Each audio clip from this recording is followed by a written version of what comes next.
I was reading this book called A Billion Wicked Thoughts that was written by a bunch of engineers at Google, and they were looking at billions of Google searches, and there's no shortage of pornography on the internet, and there's much less by proportion than there was when the internet was first invented. And it's so interesting because it actually turned out that one of the things that drove the development of the internet and the technology was the proclivity of young men to search out sexually provocative images. That was what was at the forefront of the development of the net. It's extraordinarily interesting. They were motivated to use it for that purpose, and that provided the platform from which it emerged. Amazing. Anyways, the Google engineers looked at pornographic search processes and then segregated male searches from female searches, and what they found was that the males searched out images. Surprise, surprise, no one considers that particularly interesting, but the females searched out literary representations of pornography. It was written. I can give you an example of that. If you know about Harlequin romances, they're mass market romances and of a very stereotypical type.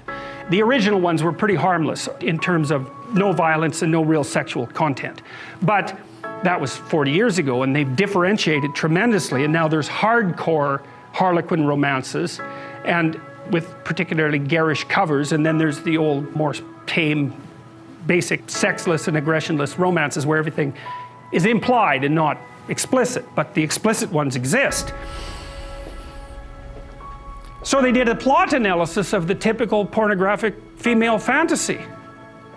It's so comical because engineers did this, and social scientists would never do this because they'd be probably too concerned about the ethics of it or some damn thing.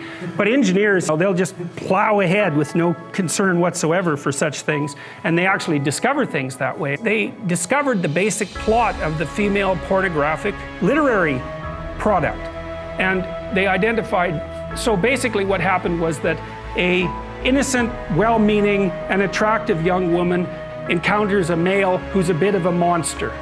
There's 5 types of classic male monster. For all males who want to know, this is what you can become: vampire, werewolf, billionaire, pirate, and surgeon. That's very interesting because, first of all, there's a dominance thing. There's predatory dominance that's implicit in that. With the billionaire, it's more abstract, but clearly that's an indication of very high success in the male dominance hierarchy. But there's this desire for aggression that's in that, a real aggression. And it's not surprising to me at all. It makes perfect sense. The woman encounters this mysterious and aggressive male and tames him. That's the female hero myth, as far as I can tell. It's Beauty and the Beast. And so it's because there's no fun in taming someone who's already tame. And what makes you think you really want someone who's tame anyways? There's no interest in that. Plus, when chaos manifests itself, what makes you think that someone tame is going to be good for anything? And it's a real question, and so that aggression is absolutely vital, it's absolutely necessary. But because it's dangerous, which of course it is, it has to be civilized. And so what happens is that the archetypal female in these pornographic romances seduces and tames the aggressive male. And that's her encounter with chaos. Of course, females, they're more complicated, and that's exactly how it is, and it's no wonder because their lives are more complicated. Different topic. As a woman, I have fantasies about bad boys. Is this something I need to mature out of or realize in my sex life in different ways? It's not that easy to maintain sexual interest on a continuously rewarding basis across long spans of time, say with the same partner as we age, say.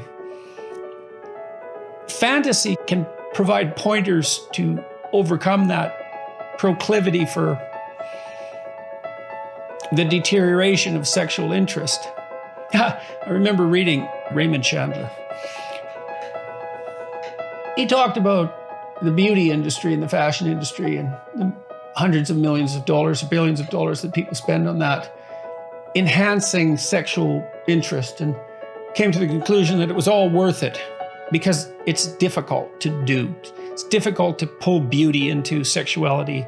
It's difficult for each of us to maintain our attractiveness to other people. It's difficult under many circumstances to maintain being attracted.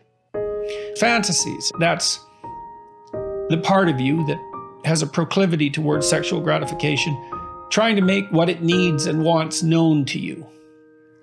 And I would say incorporating that into your sex life is probably the best bet. Those are fantasies that you could hypothetically talk about with your partner, assuming that you have a partner that you could talk to about such things, and maybe that would free him or her up to talk about such things with you. And maybe your partner might be more interested in your fantasies and helping you along with them than you think. Take your cues from your fantasies. If you have fantasies about something that you need sexually, say, and those aren't satisfied in your life, they're not realized in your life, then when the opportunity to realize them comes up in the form of the possibility of an affair, let's say, or a betrayal, you're much more likely to be tempted in that direction than you would be if you had incorporated that into a broader conception of what your sex life might be. So, one way of maintaining satisfaction with a monogamous partner is to vary what you do with that partner. And if that variation is fueled by your mutual sexual fantasies, and then those fantasies are gratified, then one source of motivation to look elsewhere and potentially blow your whole life up and that of your partner as well while doing so is ameliorated.